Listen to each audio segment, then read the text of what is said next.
Hello everyone, कैसे हैं आप सभी लोग। आई होप कि आप सभी लोग बहुत अच्छे होंगे, शानदार और जबरदस्त होंगे। जैसा कि आज साइंस की क्लास नंबर 10 होने वाली है। मैं डेली आप लोगों के लिए 25 क्वेश्चन लेके आता हूं। जो बच्चे नए हैं चैनल से जरूर जुड़िए। आप सभी लोग वीडियो को जरूर लाइक और शेयर किया करिए।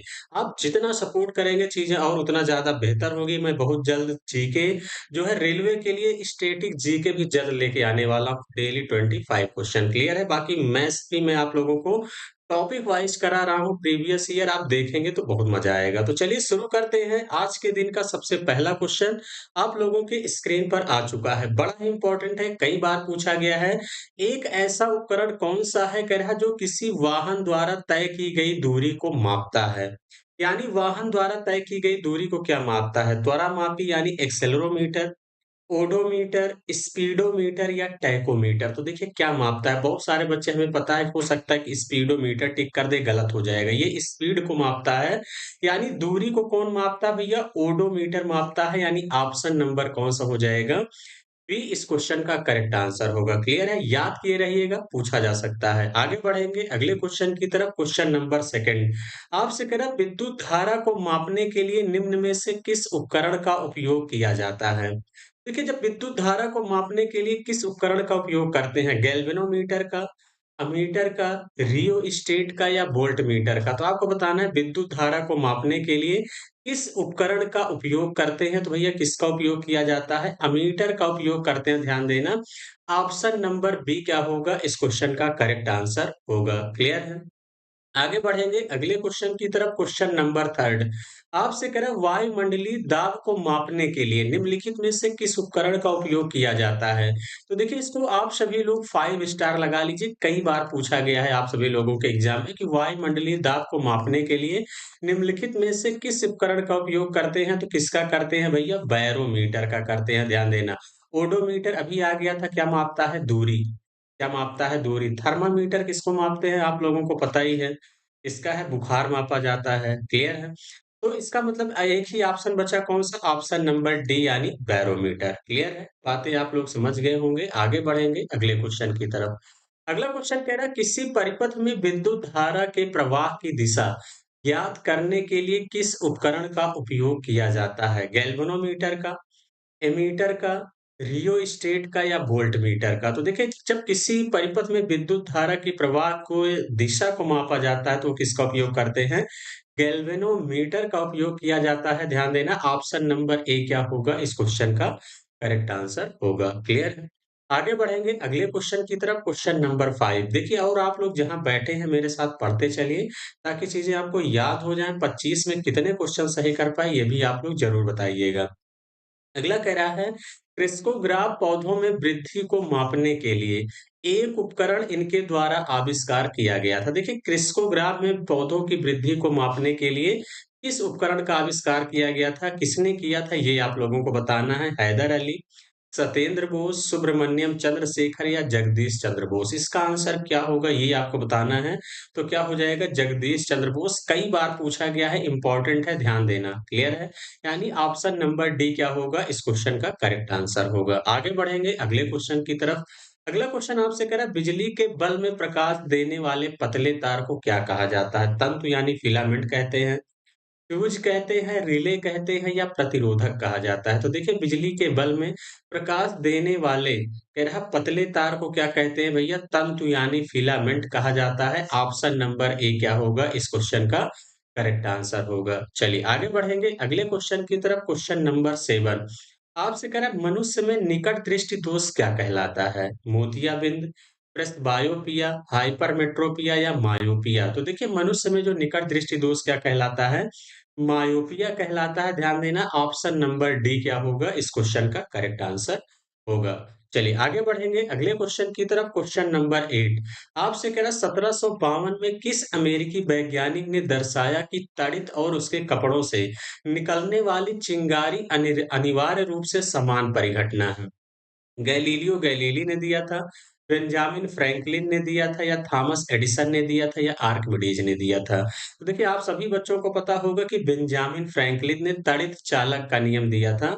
इस बात का ध्यान देना, इसी को क्या कहते हैं? तड़ित चालक। क्लियर है? तो इसका मतलब ऑप्शन नंबर बी ही क्या होगा? इस क्वेश्चन का करेक्ट आंसर होगा।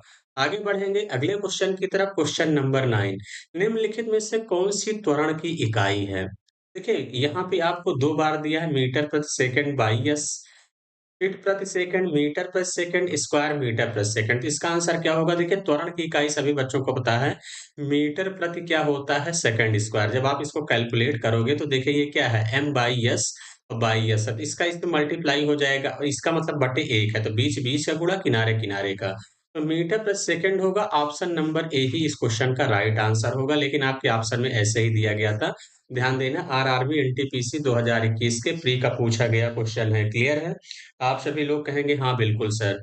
तो इसका मतलब अगला क्वेश्चन आपसे क्या कह रहा है कि एक जो है, आपसे कह रहा है एक निष्क्रिय 2 टर्मिनल विद्युत घटक है जो विद्युत प्रतिरोध को सर्किट तत्व के रूप में लागू करता है। धारित्र है, ट्रांजिस्टर है, प्रतिरोधक है या डायोड है। तो ऐसा कह रहा है कि एक जो है, ऐसा कौन-सा एक निष्क्रिय 2 टर्मिनल विद्युत घटक है जो विद्युत प्रतिरोध को सर्किट तत्व के रूप में लागू करता है। तो कौन करता है भैया? प्रतिरोधक करता है। ध्यान देना, ऑप्शन नंबर सी क्या होगा? इस क्वेश्चन का करेक्ट आंसर होगा। क्लियर है? आगे बढ़ेंगे, अगला क्वेश्चन आपसे कह रहा है निम्नलिखित में से कौन तरंग दैर्ध्य के लिए ग्रीक अक्षर है? देखिए तरंग दैर्ध्य का जो ग्रीक अक्षर होता है, क्या होता है वो? लैम्ब्डा होता है। ध्यान देना, अल्फा, बीटा, डेल्टा ये तीनों नहीं होंगे। एक ही ऑप्शन होगा, ऑप्शन नंबर डी इस क्वेश्चन का करेक्ट आंसर होगा। क्लियर है? आगे बढ़ेंगे अगले क्वेश्चन की तरफ। अगला कह रहा है जड़त्व यानी इनर्शिया का नियम किसके द्वारा प्रतिपादित किया गया था? यही देखिए आप सभी लोगों को किसने दिया था? आइजैक न्यूटन ने, अल्बर्ट आइंस्टीन ने, जॉन डाल्टन ने, स्टीफन हॉकिंग ने। तो किसने दिया था भैया? न्यूटन ने दिया था। न्यूटन के प्रथम नियम को ही जड़त्व का नियम कहा जाता है। ये भी पूछा गया है आप लोगों के एग्जाम में। आगे बढ़ेंगे अगले क्वेश्चन की तरफ, क्वेश्चन नंबर 13। कह रहा है निम्नलिखित में से कौन सा सिद्धांत सौर शक्ति निकायों से संबंधित है? प्रकाश संश्लेषण प्रभाव, प्रकाश गतिकी प्रभाव, फोटो वोल्टिक प्रभाव या प्रकाश विद्युत प्रभाव। तो बताना है निम्नलिखित में से कौन सा सिद्धांत सौर शक्ति निकायों से संबंधित है, ये आप लोगों को बताना है। तो क्या है भैया? फोटो वोल्टिक प्रभाव। ऑप्शन नंबर सी क्या होगा? इस क्वेश्चन का करेक्ट आंसर होगा। क्लियर? आगे बढ़ेंगे। अगला क्वेश्चन आपसे कह रहा है यदि किसी व्यक्ति का द्रव्यमान पृथ्वी की सतह पर 60 किलोग्राम है तो चंद्रमा की सतह पर उस व्यक्ति का द्रव्यमान क्या होगा? देखना है कितने बच्चे इस क्वेश्चन को खुद से करने की कोशिश करिएगा। हमें पूरा पता है कि 80% बच्चे इस क्वेश्चन का जवाब गलत देंगे। क्लियर है? क्योंकि उनके दिमाग में चल रहा होगा भार 1/6 हो जाता है। तो ऐसा बिल्कुल भी नहीं है। देखिए द्रव्यमान कभी नहीं बदलता है, द्रव्यमान सेम ही रहता है। अगर आपका जो है, यदि किसी व्यक्ति का द्रव्यमान पृथ्वी की सतह पर 60 किलोग्राम है तो चंद्रमा पर भी कितना हो जाएगा? 60 किलोग्राम। ऑप्शन नंबर बी इस क्वेश्चन का करेक्ट आंसर होगा। जो बदलता है वो क्या बदलता है? भार बदलता है। ध्यान देना। क्लियर है? तो इस बात का ध्यान देना। तो आई होप कि आप लोग समझ गए होंगे कि आप लोग क्या गलती करने वाले थे। चलिए आगे बढ़ेंगे अगले क्वेश्चन की तरफ। क्वेश्चन नंबर 15 5 स्टार लगा लीजिए, कई बार पेपर में पूछा गया है। और क्वेश्चन आपसे कह रहा है रेगिस्तान में यात्रियों को अक्सर पानी की एक सीट का ऑप्टिकल भ्रम होता है, जहां वास्तव में कोई भी मौजूद नहीं होता है। यह क्या है? ये ऐसा होता है कि सूर्य की गर्मी के कारण जब आप दूर से देखते हैं तो चीजें चमकती हैं, इस बात का ध्यान देना। तो इसी वजह से ऑप्टिकल भ्रम होता है। परावर्तन, डायवर्जन, मृगमारीचिका या प्रकीर्णन। तो किसका रीजन है भैया? मृगमारीचिका का है। ऑप्शन नंबर सी क्या होगा? इस क्वेश्चन का करेक्ट आंसर होगा। क्लियर है? आगे बढ़ेंगे अगले क्वेश्चन की तरफ, क्वेश्चन नंबर 16। यह आधुनिक विद्युत जनित्र किसके सिद्धांत पर काम करता है? चुंबकीय प्रेरण पर, विद्युत चुम्बकीय प्रेरण पर, विद्युत प्रेरण पर या विद्युत ऊर्जा पर। तो देखिए जो आधुनिक विद्युत जनित्र है, ये विद्युत चुम्बकीय प्रेरण पर काम करता है। ध्यान देना, ऑप्शन नंबर बी क्या होगा? इस क्वेश्चन का करेक्ट आंसर होगा। क्लियर है? आगे बढ़ेंगे अगले क्वेश्चन की तरफ। आप लोग देखिए वीडियो को जरूर शेयर किया करिए अपने दोस्तों के साथ। हाँ, आप चीजें जितना सपोर्ट करेंगे, चीजें अगर मैं आप लोगों के लिए इतना कर रहा हूँ तो इतना आपका दायित्व तो बनता भी है। अगला कह रहा है निम्नलिखित में से कौन प्रकाश के अपवर्तन का उदाहरण नहीं है? इसमें भी बहुत सारे बच्चे गलतियां करेंगे कि निम्नलिखित में से कौन प्रकाश के अपवर्तन का उदाहरण नहीं है? मानव आंख द्वारा छवि निर्माण, इंद्रधनुष का निर्माण, तारों का टिमटिमाना या डूबते सूरज का लाल रंग।